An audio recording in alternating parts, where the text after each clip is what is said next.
मी 1.5 महिना झालं गावाला आहे, पण मी चुलत नंदुबाईच्या घरीच गेली नव्हती गवळीवाडीला, म्हणून आज जायचं ठरवलं. तिथे घरी गेलो तर त्यांच्या घराला टाळा होता. फोन केलं तर समजलं त्या आहेत धरणावरती.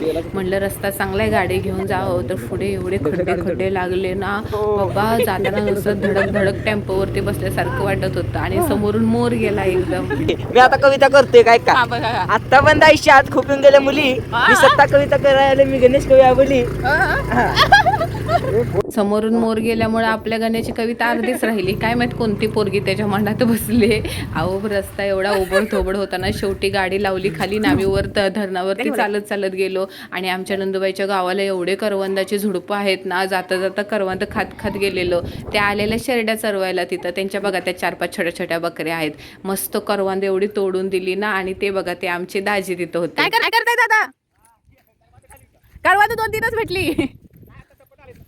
ताई आणि दाजींची कामं चालू होती, म्हणून तोपर्यंत म्हटलं धरण फिरून यावं. मी विसरूनच गेली. धरणावर जायचं म्हटल्यावर चढायला लागणार.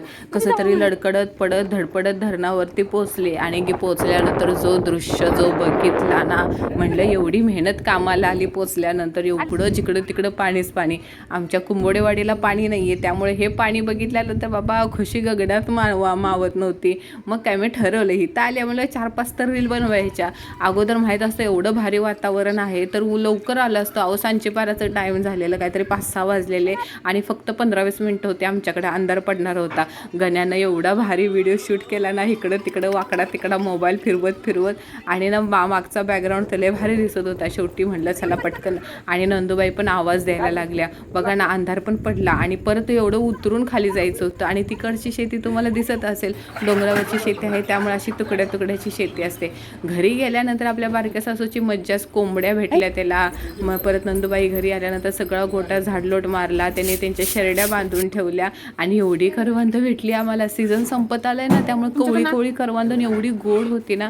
आणि माझ्या नंदुबाईचं घर बघा ना किती छान आहे ना, असं सारवायचं, अजून सुद्धा सारवायचं घर आहे. आणि भांडी किती छान चमकत होती. दादा बोलले म्हणजे दाजी माझा पण व्हिडिओ काढ जरा. आणि नंतर ना ताईने ना चुलीवरचा चहा बनवला. हो त्यांच्या घरी अजून चूल आहे बरं का. काळा चहा, तो पण चुलीवरचा आहे. एवढा चहा छान लागला ना, म्हणजे असं तो जेव्हा ठेम पडतात ना चुलीवरती तो करपतो ना, त्याचा वास मला लय आवडतो. एवढं छान छान मस्तपैकी चहा पिला.